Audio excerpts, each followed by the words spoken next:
बिस्मिल्लाहिर्रहमानिर्रहीम। अस्सलाम वालेकुम नाज़रीन, आप यूट्यूब चैनल देख रहे हैं। मैं इमरान खान हूँ। एक तो आज का दिन बहुत इंपॉर्टेंट है। आज खैबर पख्तूनख्वा में अमन जरगा होने जा रहा है और खैबर पख्तूनख्वा के हालात ठीक नहीं है। एक SHO जिसे अगवा किया गया था उसे कत्ल कर दिया गया है। ये एक बहुत अफसोसनाक वाक़या है जो पेश आया खैबर पख्तूनख्वा में। और 2 रोज़ कबल जो है वो बन्नू से अगवा किया गया था SHO को, उसे शहीद कर दिया गया। इसके अलावा एक मुबैना तौर पे अटैक हुआ है वाना में कैडेट कॉलेज पे। वहाँ पे कोई जानी नुकसान नहीं हुआ, कोई ज़ख्मी नहीं हुआ और इतला के मुताबिक तमाम दहशतगर्दों को कत्ल कर दिया गया है। मैंने उसके मनाज़िर देखे हैं। मैं सीरियसली आपको बताऊं तो मुझे ऐसा लगता है कि उसको दोबारा फिल्माया गया है, शायद इसलिए ताकि जो इंटेंसिटी है वो लोगों को पता चले। क्योंकि मैंने बहुत सारे दहशतगर्दी के वाक़यात और ऑपरेशंस कवर किए हैं, बहुत सारे, इतने सारे कि मैं 2 मरतबा बम धमाकों में ज़ख्मी हुआ, कई मरतबा मैं मरते मरते बचा। मैं ख़ुद कैमरा लेकर अपने हाथ में कैमरा पकड़ के मैं कवरेज करता रहा हूँ। हम प्रोफेशनल लोग हैं, हम जानते हैं, सारी ज़िंदगी हमने ये काम किया है। मेरा तकरीबन 20 साल का एक्सपीरियंस है इसी जर्नलिज़म में। तो बहुत सारे ऑपरेशंस मैंने कवर किए हैं। रेस्क्यू की चंद वीडियोज़ जो आई वहाँ से, वाना कैडेट कॉलेज से, उनमें क्योंकि मैं प्रोडक्शन का आदमी हूँ तो मुझे इस बात का पता है। मैं आपको बता देता हूँ कि हमले के दौरान इस किस्म की जो फिल्म बंदी है वो मुमकिन नहीं होती। जिस तरह के मनाजिर हैं बच्चों को रेस्क्यू करने के, ये वाक़े के बाद किसी ड्रिल के तो हो सकते हैं, लेकिन ये उस वाक़े के दौरान के नहीं हो सकते। मैं ये नहीं कह रहा कि वाक़या नहीं हुआ, लेकिन मैं ये कह रहा हूँ कि हो सकता है कि ये जो मनाजिर हैं ये बाद में फिल्माए गए हों या ये उससे मुत्तसल किसी और इलाके के हों, क्योंकि बहुत ही स्टैटिक थे। कैमरामैन ख़ुद किस मुकाम पर खड़ा है, एक बहुत बड़ा सवाल था, बहुत अजीब लग रहा था। हो सकता है कि हमला ख़त्म होने के बाद ये वीडियो बनाई गई हो, लेकिन क्योंकि इस वीडियो में वो अर्जेंसी नहीं थी, वो अफरा तफरी, वो इमरजेंसी नहीं थी जो नॉर्मली ऐसे मुकाम पे होती है। बहरहाल आज एक बड़ा दिन ये है कि खैबर पख्तूनख्वा में अमन जरगा हो रहा है। इस जरगे में जो शमूलियत है पॉलिटिकल पार्टियों की, स्टेक होल्डर्स की, वो बताएगी कि ये कितना इम्पॉर्टेंट जरगा है। फिर इसके अंदर जो फ़ैसले आएंगे और इसका जो एलामिया जारी किया जाएगा, अब जब हम नेक्स्ट वीलॉग करेंगे तो आप सुनेंगे कि इसका एलामिया क्या है जो बहुत इम्पॉर्टेंट है। वो एलामिया मैं आपके साथ शेयर करूंगा और वो एक रुख का तयन करेगा कि खैबर पख्तूनख्वा की हुकूमत वफाक के साथ मिलकर इस दहशतगर्दी से कैसे निमटना चाहती है या निमटने का रास्ता क्या है। ये इशू तो बन गया। लेकिन गुज़िश्ता रात मैं एक अजीब चीज़ आपको बताता हूँ। मुझे बड़ा अफसोस हुआ देख कर कि जश्न का समा था, जश्न चल रहा था, सेलिब्रेशन हो रही थी 27वीं आईनी तरमीम की। सरदारी साहब ने तमाम जो जमातें हैं इत्तेहादी, उन्हें बुलाया हुआ था, इशाइया हो रहा था, दावत हो रही थी, जश्न हो रहा था। वज़ीर आज़म वॉज़ देयर और सदर भी वहाँ थे, बाकी लोगों को भी बुलाया गया था। तो किस बात का ये लोग जश्न मना रहे थे? यानी कल का दिन इतना अफसोसनाक था कि एक तो वाना में हमले की बड़ी खौफनाक कोशिश हुई, इस्लामाबाद में खौफनाक धमाका हुआ जिसमें 30 के करीब लोग ज़ख्मी और 12 अफराद जाँ बहक हो गए। अब दिल्ली के अंदर 8 लोग मारे जाते हैं तो पूरे मुल्क में ऐसा लगता है सन्नाटा है। उनका मीडिया सिर्फ इसी पे बात कर रहा है और पूरी हुकूमत इसी पे बात कर रही है। प्राइम मिनिस्टर से लेकर नीचे तक सब इसके ऊपर जुड़े हुए हैं और वो उसको एक ऐसे वाक़े के तौर पे ले रहे हैं जिसने पूरे इंडिया को हिला कर रख दिया। 1.5 अरब का लगभग वो मुल्क होने वाला है और वहाँ पे 8 लोगों की मरने पे इतना वबीला मचता है धमाके के बाद। पाकिस्तान में हमारे कैपिटल के अंदर 12 लोग जो हैं वो जाँ बहक हो जाते हैं, शहीद हो जाते हैं और उसी रात वहाँ पे एक इशाइया किया जाता है। इरफान सिद्दीकी साहब का इंतकाल हुआ। PMLN को कम से कम ये तो कहना चाहिए था कि इरफान सिद्दीकी साहब के लिए रुक जाइए, अभी हम सोग में हैं, हमें 1 आधे दिन के बाद या 2 दिन के बाद ये कर लेंगे, लेकिन ऐसा नहीं हुआ। कुछ लोगों ने ये भी आवाज़ उठाई कि खैबर पख्तूनख्वा के वज़ीर आला ने कहीं क्रिकेट खेली है जाकर, उन्हें वो नहीं खेलनी चाहिए थी जब दहशतगर्दी हो रही थी। तो ये अब दूसरी तरफ से लोग ये बात कर रहे हैं। लेकिन आज का जो एक जरगा है, बड़ी खबर तो वहाँ से आएगी कि खैबर पख्तूनख्वा की हुकूमत इन वाक़यात के बारे में क्या सोच रही है और वहाँ के जो स्टेक होल्डर्स हैं वो मिलकर क्या चीज़ें तय कर रहे हैं। नाज़रीन, 3 जगहों पे इस वक्त रेड अलर्ट है, हाई अलर्ट है।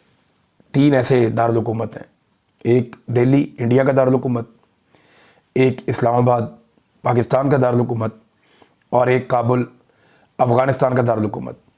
खित्ते में एक बड़ी तनाव की कैफियत पैदा हो गई है, ख़ास तौर पे 2 हमलों के बाद। एक इंडिया में जो कार का हमला हुआ है, जिसको वो ग्रेजुअली पाकिस्तान की तरफ आहिस्ता आहिस्ता मोड़ रहे हैं। वो उस हमले को उठा के कश्मीर तक तो पहुंच गए हैं, अब वहाँ से उन्होंने पाकिस्तान में इसका खुरा दाखिल करना है, जो उनकी आदत है। दूसरा, पाकिस्तान के वज़ीर ख़ारजा ने इस्लामाबाद में होने वाले अटैक के ऊपर वज़ीर दिफा ने, ख्वाजा आसिफ ने बराह रास्त अफ़गानिस्तान के ऊपर इल्ज़ाम लगा भी दिया है और उन्होंने कहा जी कि अफ़गानिस्तान ने पॉलिसी के तहत किया है, ये उनकी पॉलिसी है और इस तरह के धमाकों से वो दबाव बढ़ाते हैं। ये बड़ा संगीन इल्ज़ाम है जो अफ़गानिस्तान के ऊपर लग गया है। अब इन तीनों मुल्कों में जो दिखाई दे रहा है वो ये दिखाई दे रहा है कि एक तनाव पैदा हो गया है। देखिए, पाकिस्तान के अंदर जो दहशतगर्दी है उसको अफ़गानिस्तान की हुकूमत ने या उनके तालिबान ने नहीं रोकना। पाकिस्तान के अंदर जो दहशतगर्दी है वो पाकिस्तान की सिक्योरिटी फोर्सेस ने रोकनी है, हमारी इंटेलिजेंस ने उसे नाकाम बनाना है। जबकि हमने अफ़गानिस्तान के साथ ये मामला तय करने हैं, उनके साथ बिठाकर बात करनी है, दबाव डालकर, सख्ती से, नरमी से, जैसे भी हमने करना है। अफ़गानिस्तान को ऑन बोर्ड लेना है दहशतगर्दी ख़त्म करने के लिए, ना सिर्फ पाकिस्तान में बल्कि अफ़गानिस्तान में भी। एक बात आप याद रखिएगा कि अगर इंडिया, पाकिस्तान और अफ़गानिस्तान के बीच में लड़ाई होती है तो इसकी बेनिफिशरी जो है वो तीनों मुल्कों के जर्नैल होंगे। अगर एक मुख्तसर लड़ाई होती है, मैं लंबी लड़ाई की बात नहीं कर रहा, 2, 4, 5 दिन, 6 दिन की टुक टक लगती है, अगर हफ्ता 2 हफ्ता, तो जर्नैल जो हैं वो तीनों मुल्कों के इसके बेनिफिशरी होंगे और तीनों मुल्कों के जो फाशिस्ट हुक्मरान हैं वो भी इसके बेनिफिशरी होंगे।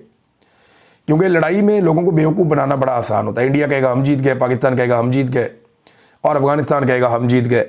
तो इस तरीके से तीनों मुल्कों के लोग जो हैं वो अपने अपनी लोगों को बेवकूफ़ बनाने की कोशिश करेंगे। जो तीनों मुल्कों के हुक्मरान हैं वो यही करेंगे और यही हम माजी में भी देखते रहे हैं। नादरीन, ख्वाजा आसिफ ने एक बात की है, मैं वो बात आपके सामने रखना चाहता हूँ, फिर मैं आपको लेकर जाऊँगा आईनी तरमीम वाले मामले पे। अब वहाँ पे जज साहब का जो एक स्टेटमेंट है वो बहुत बड़ा स्टेटमेंट, अलार्मिंग किस्म का है, जो जज साहब ने ख़त लिखा उसमें।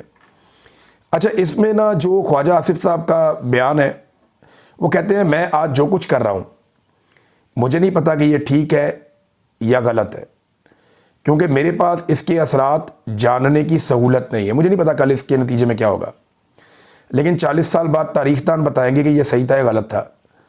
जनरल ज़िया ने आज से 40 साल पहले जो कुछ किया वो गलत था, मैं उस पर तनकीद भी करता हूँ। आज मेरे वालिद उसकी काबीना का हिस्सा थे, लेकिन उनके पास भी सहूलत मैसर नहीं थी, इसलिए उन्हें पता नहीं था कि वो गलत कर रहे हैं ठीक करें। तो ख्वाजा आसिफ साहब, ये ना आजकल के दौर में स्कूल के, यूनिवर्सिटी के, कॉलेज के बच्चे को पता होता है कि सही क्या है और गलत क्या है। कुछ उसूल हैं जो दुनिया ने पूरी ने वज़ा कर दिए हैं, कुछ तो हमारे इस्लाम के उसूल हैं, उनसे आप दूर नहीं जा सकते।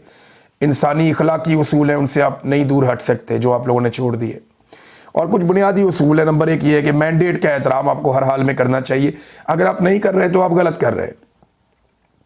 मेरिट होना चाहिए, जो यहाँ पे नहीं है तो आप गलत कर रहे हैं।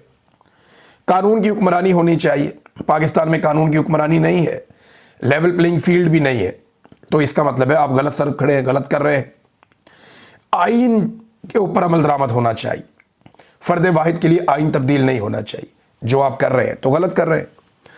फिर अपने हलफ से किसी को गद्दारी नहीं करनी चाहिए, जो पाकिस्तान की मिलिट्री एस्टेब्लिशमेंट कर रही है वो भी गलत कर रही है। फिर पाकिस्तान में आज़ादी इजहार राय होनी चाहिए, राय के इजहार को उस वक्त कुचला जाता है जब कुछ गड़बड़ हो रही होती है, लिहाजा ये भी पाकिस्तान में किया जा रहा है। तो ख्वाजा आसिफ साहब, ये कोई रॉकेट साइंस नहीं है, आप बड़े आराम से पता कर सकते हैं। सेट पैटर्न मौजूद है, कुछ उसूल मौजूद है, आप उन्हें अपनाएं तो आपको गलती की गुंजाइश नहीं मिलेगी अपने कामों में। आपके वालिद साहब भी अगर ये करते तो एक डिक्टेटर के साथ खड़े ना होते, और अगर आप भी करते तो आप डिक्टेटर्स को सपोर्ट ना करते। आप खुद अपने मुंह से कहते हैं कि मैं एक हाइब्रिड निज़ाम का, यानी दोगले निज़ाम का सपोर्टर हूँ। तो जो चीज़ दोगली होती है वो ठीक तो नहीं होती ना। तो ख्वाजा आसिफ साहब ने यहाँ पे, उनकी मैं थोड़ी तस्हीह कर दूँ, मामला ये ऐसे। अतरबुल्लाह साहब ने ये जो ख़त लिखा ना 27वीं आईनी तरमीम के हवाले से, उसमें उन्होंने 2 बड़े खौफनाक हक़ाइक़ बयान किए। ये इंकशाफात हैं और दोनों उन्होंने चीफ़ जस्टिस के हवाले से कहे कि 2 ऐसे चीफ़ जस्टिस थे जिन्होंने अतर मिनल्लाह साहब को या जजों को बताया कि हम कहाँ पहुँच गए। एक चीफ़ जस्टिस ने कहा कि जबरी गुमशुदगी का जो रुझान है वो मेरे दरवाजे तक पहुँच चुका है, यानी मेरे अपने बंदे अगवा हो रहे हैं, जबरी तौर पे लापता करने का रुझान मेरे दरवाजे तक पहुंच चुका है, अंदाज़ा कीजिए आप। और दूसरे जो चीफ जस्टिस हैं, जो गालिबन काजी फ़ायद ईसा थे, उन्होंने बताया कि मार्शल लॉ के निफाज को मैं रोक रहा हूँ, वो आएंगे और हमें घर भेज देंगे। अंदाज़ा करें आप, यानी एक चीफ जस्टिस मिलिट्री से इतना डरा हुआ था कि वो ये कह रहा था कि मैं मार्शल लॉ को रोक रहा हूँ, नरमी पैदा करके मखसूस नशिस्तें अपोजिशन जमातों में या उन जमातों में जो हारी हुई हैं उनको बांट के, पीडीएम की जमातों में बांट के मैं फ़ौज को मार्शल लॉ लगाने से रोक रहा हूँ, और अगर हमने उनकी बात ना मानी तो वो आएंगे और हमें घर भेज देंगे। अंदाज़ा करें इस लेवल पे जजेस पहुँच गए। तो पाकिस्तान का अल्लाह ही हाफिज़ जो इन्होंने पाकिस्तान के साथ कर दिया है। जावेद हाशमी साहब ने एक बड़ा सख्त स्टेटमेंट जारी किया है, मैं आपके सामने रख देता हूँ। उन्होंने कहा जी 27वीं आईनी तरमीम इस मुल्क के आइन पर एक बदनुमा दाग है। ये सरजमीन बेआइन हो चुकी है जहाँ ज़मीर बेचकर लोग हाइब्रिड निज़ाम का हिस्सा बनते हैं। सवाल यह है कि हमें जो पाकिस्तान 14 अगस्त 1947 को मिला था वो कहाँ गुम हो गया। आज का पाकिस्तान आधा मफलूज और टुकड़ों में बटा हुआ है, जिसका जिम्मेदार अस्करी क़यादत और बिके हुए सियासतदान है। आसिफ मुनीर, याद रखो, जब अल्लाह एहतसाब करता है तो ना ताकत बचाती है, ना ओहदा, ना वर्दी। मकाफात अमल से कोई नहीं बच सकता, तुम भी नहीं। ये जावेद हाशमी साहब ने फरमाया। फिर इन्होंने कहा जी कि कभी कोई जर्नैल किसी दूसरे जर्नैल का एहतसाब नहीं करेगा। जो अदलिया में ईमानदार जज इन जालमों के खिलाफ खड़े हो गए हैं उनका साथ दो। बाजुआ और कियानी की करप्शन रोज़े रोशन की तरह सबके सामने है, लेकिन कभी किसी ने उन पर हाथ डाला ही नहीं, बल्कि उनकी करप्शन पर बात करता है उसे गद्दार बना देते हैं। ये जनाब जावेद हाशमी साहब ने क्लैरिटी के साथ बात की है। अब मैं आपके सामने एक और चीज़ नाज़रीन रखता हूँ कि पाकिस्तान टेलीविज़न ने वो तकारीर काट दी पाकिस्तान तहरीक इंसाफ की, जिनमें तहरीक इंसाफ के लोग ये जो इस्तिस्ना है इसके ऊपर बात कर रहे थे या मिलिट्री एस्टेब्लिशमेंट के किरदार के ऊपर तनकीद कर रहे थे। उन्होंने उसे काट ही दिया, पीटीवी ने दिखाया ही नहीं। और बाद में कुछ लोग ये प्रोपेगेंडा कर रहे थे कि पीटीआई ने बात ही नहीं की इस्तिस्ना के ऊपर, तरमीम के ऊपर कोई मुखालफत ही नहीं की, तो ये तो सजदे में गिर गए। लेकिन मैंने वो तकरीर सुनी शाहिद खटक की, और एक दो और लोग हैं उनका भी क्लेम आया, लेकिन मैंने तकरीर जो सुनी है वो शाहिद खटक की सुनी है। उन्होंने तो खुलकर कहा कि इस मुल्क में कभी किसी जर्नैल को सजा ही नहीं होती। फिर उन्होंने कहा इस्तिस्ना तो बुज़दिल को चाहिए होता है, जो डरता है, जो गलत करता है, जिसके दिल में चोर होता है, वो इस्तिस्ना मांगता है। लेकिन ये सारा कुछ पाकिस्तान टेलीविज़न पे चलाया ही नहीं गया। पाकिस्तान टेलीविज़न जो है वो एक हमेशा से ऐसे ही रहा है, जिसकी हुकूमत होती है वो उसको इस्तेमाल करता है। निस्बतन इमरान खान के दौर में इसको थोड़ी आज़ादी मिली थी, या परवेज़ मुशर्रफ के दौर में मीडिया को कुछ आज़ादी मिली थी, लेकिन अब तो पाकिस्तान का सारा मीडिया पीटीवी की जगह पहुंचा हुआ है, और पीटीवी जो है वो किसी और मकाम पे पहुंच गया है, यानी उसका तो बेड़ा ही गर्क हो गया है। नाज़रीन, असेंबली के हवाले से मैं एक चीज़ और आपको बताना चाहता हूँ कि जो हुकूमत के लोग हैं ना, ये शेर अफजल मरवत साहब ने ये पॉइंट वहाँ पर असेंबली में उठाया, और उन्होंने बिल्कुल ठीक पॉइंट जो है उसका नुक्ता उठाया। उन्होंने कहा जी कि ये एक बड़ी अहम बात है कि हुकूमत या हुकूमती अरकान जो ये तरमीम लेकर आए, वो तरमीम के हक़ में तो कोई बात ही नहीं कर रहे, उसके फ़ायदे तो बता ही नहीं रहे। यानी तरमीम के फ़ायदे बताओ ना। आज तरमीम आप लेकर आएँ तो खड़े होकर आप कहें नहीं तरमीम में ये चीज़ अच्छी, ये चीज़ अच्छी, ये चीज़ अच्छी, हम इसलिए लेकर आए। तो तरमीम के फ़वाइद बताने की बजाय, उसकी खूबियाँ बताने की बजाय, इन्होंने सारी तकरीरें पाकिस्तान तहरीक इंसाफ की बुराइयों में कर दी। ये शेर अफजल मरवत साहब ने नुक्ता उठाया, और बिल्कुल सही नुक्ता उठाया। देखिए, तरमीम में कुछ अच्छा है ही नहीं, ये तरमीम एक शर्मिंदगी है। ख्वाजा आसिफ से जब एक टॉक शो में पूछा किसी ने कि क्या नवाज शरीफ आएगा इसमें वोट डालने के लिए, तो उन्होंने बड़ा ना धीमे से लगा, हाँ जी वो आएंगे जनाब, ऐसे करके जवाब दिया। इसका मतलब आप जानते हैं बेचारे सारे के सारे डिप्रेशन में है कि हमसे क्या करवाया जा रहा है, इनसे बेड़ा गर्क किस्म का काम करवाया जा रहा है। ना इनकी इज्जत बचेगी, ना इनकी सियासत बचेगी। जो 4 वोट इनको पड़ते थे वो भी इनको दोबारा नहीं पड़ेंगे। नाज़रीन, ये जो एस्टेब्लिशमेंट की वारदातें हैं ना, ये बड़ी पुरानी है। मैं आपको एक वीडियो सुनाना चाहता हूँ। ये बहुत पुरानी वीडियो है, पीटीवी की वीडियो है, और जनरल ज़िया-उल हक के दौर की वीडियो है। ज़रा ये वीडियो आप सुने।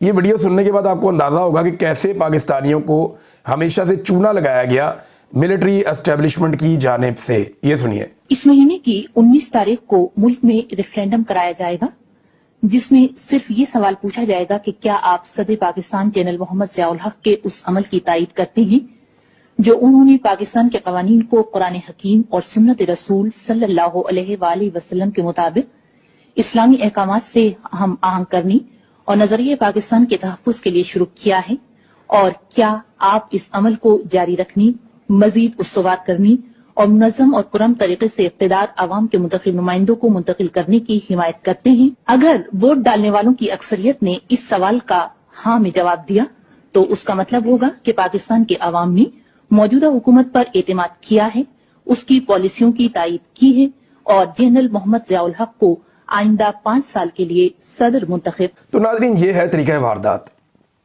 आप सुने, यानी जनरल ज़ियाउल हक ने जो सवाल उठाया पब्लिक के सामने रखा, वो क्या रखा?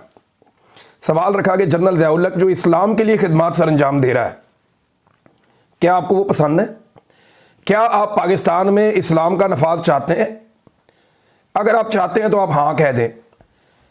यानी कौन है जो ना कहेगा? इसमें पाकिस्तान में अक्सरियत मुसलमानों की है। और वो जनाब 80s के दौर की ये बात है। ये 19 दिसंबर 1984 को करवाया गया था ये रेफरेंडम। तो ज़ियाउल हक ने पाकिस्तानियों से सवाल क्या पूछा था कि क्या आप पाकिस्तान में इस्लाम चाहते हैं? पाकिस्तानियों ने कहा हाँ। तो ज़ियाउल हक ने कहा इसका मतलब है आपने मुझे 5 साल के लिए मुंतखब कर दिया। अंदाज़ा करें ये ऐसे कौम को चूना लगाते हैं, इस तरीके में ये शुगर कोटेड करके, यानी चीनी में लपेट लपेट के आपको जहर खिलाते हैं। ये अभी जो तरमीम है इसके अंदर भी फैसल वाडा या बाकी लोग जो हैं वो अलग अलग कहानियाँ सुना रहे हैं। मैं जावेद लतीफ़ की कहानी सुन के हैरान रह गया। अच्छे खासे समझदार आदमी है, मेरे बड़े अच्छे ताल्लुक़ हैं उनके साथ। जावेद लतीफ़ साहब एक दोस्त की तरह रहे हैं, लेकिन काम चेक करें उनका। वो कह रहे हैं जी कि इंडिया बड़ा शरारती है और इंडिया बड़ा जालिम है, उसको शिकस्त हुई है, लिहाजा ये तरमीम करनी पड़ी। भाई, आर्मी चीफ को आपने इस्तिस्ना दे दिया कि इनके ऊपर कोई मुकदमा नहीं हो सकता, तो क्या इंडिया लाहौर या कराची या इस्लामाबाद के किसी थाने में मुकदमा करवाने आ रहा था आर्मी चीफ के खिलाफ? या कोई पटिशन करने लगा था पाकिस्तान की किसी अदालत में आर्मी चीफ के खिलाफ? ये इस्तिस्ना आपने पाकिस्तान के अंदर दिया है यार, हद हो गई। अब इस तरह तो अवाम को आप बेवकूफ़ ना बनाए ना, या इस तरह की कहानियां तो आप अवाम को ना सुनाएं। ये ज़्यादती है, ये गलत है। अच्छा नाज़रीन, मैं आपको एक और चीज़ बताऊं। देखें, कुछ लोग इरफान सिद्दीकी साहब की, मुझे अफसोस है उनके इंतकाल के मामले को जिस तरह से कंट्रोवर्शियल किया गया या वो हो गया, क्योंकि बहुत सारे जर्नलिस्ट हैं उन्होंने रिपोर्ट कर दिया था कि उनका इंतकाल हो गया, लेकिन उस वक्त सेनेट का इजलास चल रहा था, वो मुलतवी नहीं करना था। तो जर्नलिस्ट हैं वो ये रिपोर्ट कर रहे हैं, दूसरे जर्नलिस्ट ये कह रहे थे जी वो नहीं फौत हुए। तो दोनों का अपना अपना मौक़िफ़ है। लेकिन बात यह है कि कुछ ऐसे लोग भी इरफान सिद्दीकी साहब के किरदार पे बात करने वालों के खिलाफ आवाज़ उठा रहे हैं या सीना को भी कर रहे हैं, जिन्होंने खुद मासूम शहरियों की लाशों का मजाक उड़ाया था और बार बार मजाक उड़ाया था।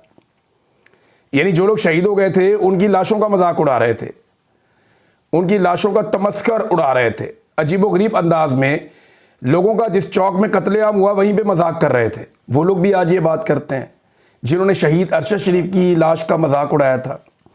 वो कैसे ये बात कर सकते हैं? ये बात वो लोग नहीं कर सकते। लेकिन मेरा ये मानना है कि चंद दिन के लिए ज़रूर उनकी फैमिली के लिए, रवादारी के लिए 2-4-5 दिन खामोशी रहनी चाहिए, लेकिन जिसका जो किरदार है वो हमेशा रहता है, वो बेनकाब रहता है। सबको जाके अल्लाह रब्बुल इज़्ज़त के आगे जवाब देना है। इस दुनिया में जिसने बुरा किया तारीख ने लिख लिया और तारीख के अंदर उसका स्याह चेहरा हमेशा मौजूद रहा। ये वक्त आएगा जब इनके किरदार सबके डिस्कस होंगे कि इरफान सिद्दीकी साहब ने क्या किया था, सुहेल वड़ाइस साहब ने क्या किया था, अंसार अब्बासी साहब ने क्या किया था, तलत हुसैन साहब ने क्या किया। जिसने जो किया है ना, ये इनके सामने आ जाएगा। इनकी औलादें भी इसको याद रखेंगी इन लोगों ने क्या किया था उस वक्त। तो ये सारी दुनिया ने देखना है और ये होना है। अब तक के लिए इतना ही। अपना ख्याल रखिएगा, अपने इस चैनल का भी। अल्लाह हाफ़िज़।